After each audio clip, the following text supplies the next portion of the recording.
Korea, summer 1950. The United States leads the United Nations into a war against communism in Asia.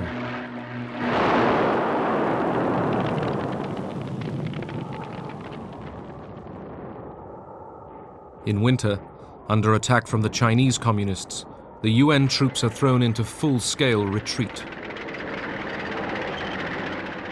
It was a route exactly like the one that Napoleon faced leaving Russia. We ran headlong, helter-skelter, pell-mell, trying to get to Busan, trying to get back to Japan. It was disgusting. The Cold War has become a hot war.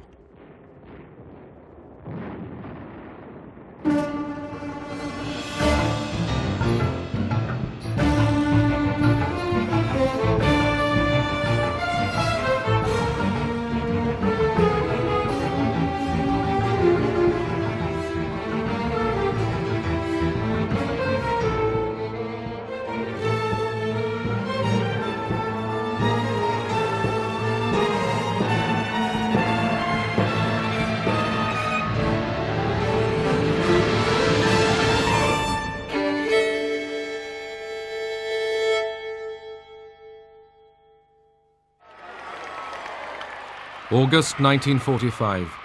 At the end of the Second World War, the Japanese army that had occupied Korea for 35 years surrenders.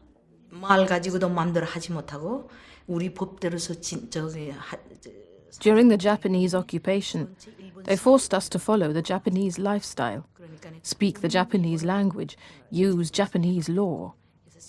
When we were liberated, we welcomed the soldiers.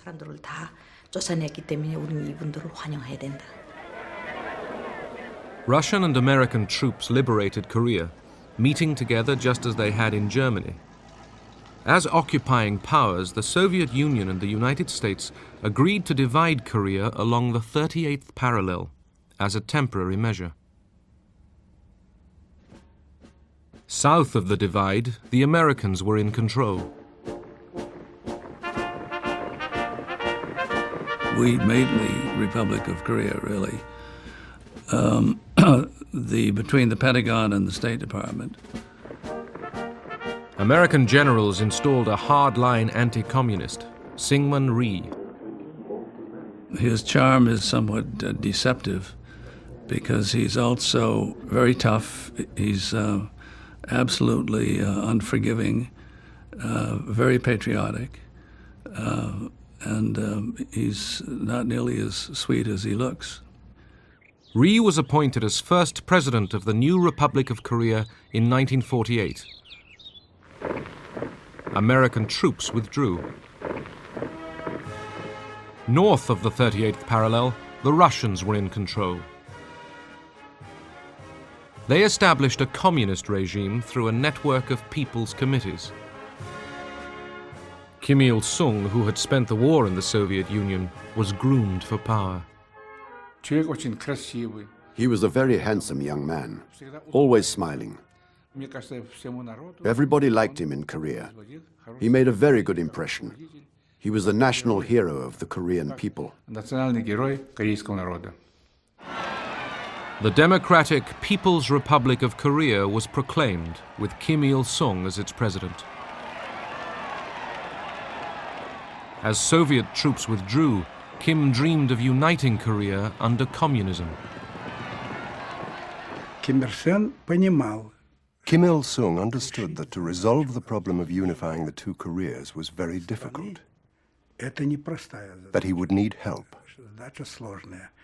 Of course, the help he was hoping to get would come from the Soviet Union.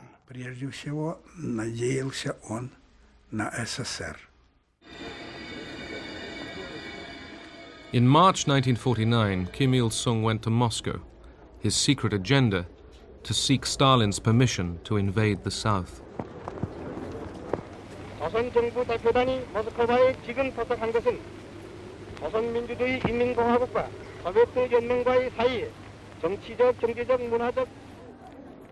Stalin, preoccupied with crisis in Berlin, rejected Kim's request to invade.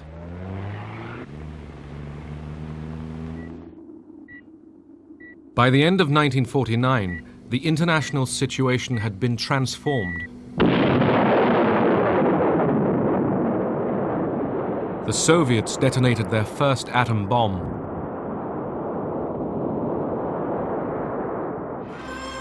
And the communist revolution in China was finally successful.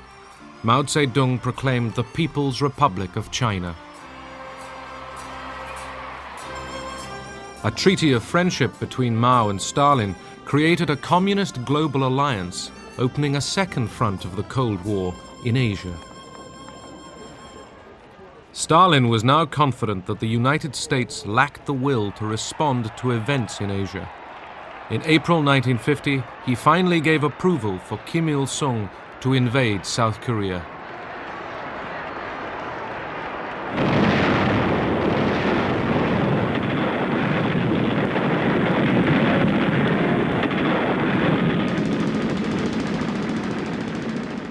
June 25, 1950, the North Korean army launches its surprise assault on the south. I remember vividly even today, the day the war broke out. It was Sunday morning, and we heard this kind of remote, the roaring noise from the north. Equipped with Russian tanks and artillery and directed by Soviet advisors, 10 combat divisions of the North Korean army flooded south. We believed that we had to fight for our motherland, for our people, for our leader, Kim Il-sung. We believed it would be better to liberate the South and to unify Korea. That's what we were fighting for.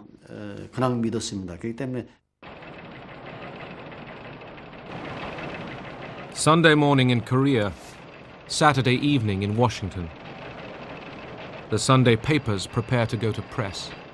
It was Saturday evening. I got a telephone call from the UP duty officer saying that Korea had been invaded by North Koreans. And momentarily the remark stunned me so much, and I didn't know what to say. Whether he was joking with me or whether he was really sure. Senior officials were recalled that night to the State Department. When the invasion occurred of South Korea, I think there was an immediate sense that action had to be taken.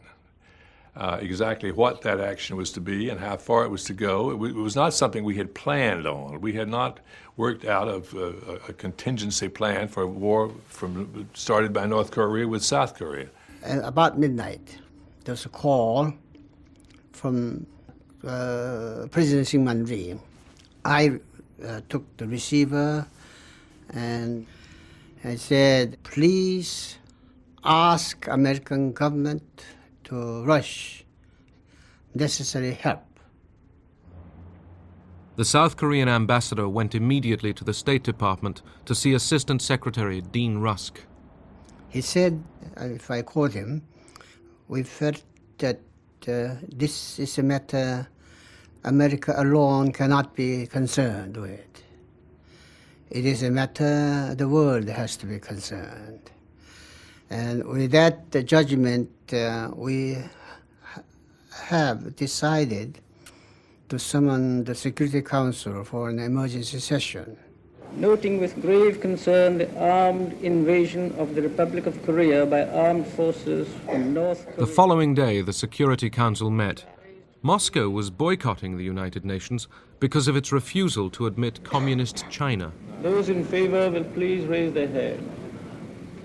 The United States seized the opportunity to condemn North Korean aggression. Carried by 9 votes for, 1 against, and 1 abstention. 2 days later, the Security Council voted to create a United Nations military force to defend South Korea. This is, in fact, an attack on the United Nations itself. Under the UN flag, soldiers from 16 nations would fight against communism. We were elated. We felt very, very good, very encouraged. We felt, first of all, that probably Korean unification was to come about. as a result of the resolution itself.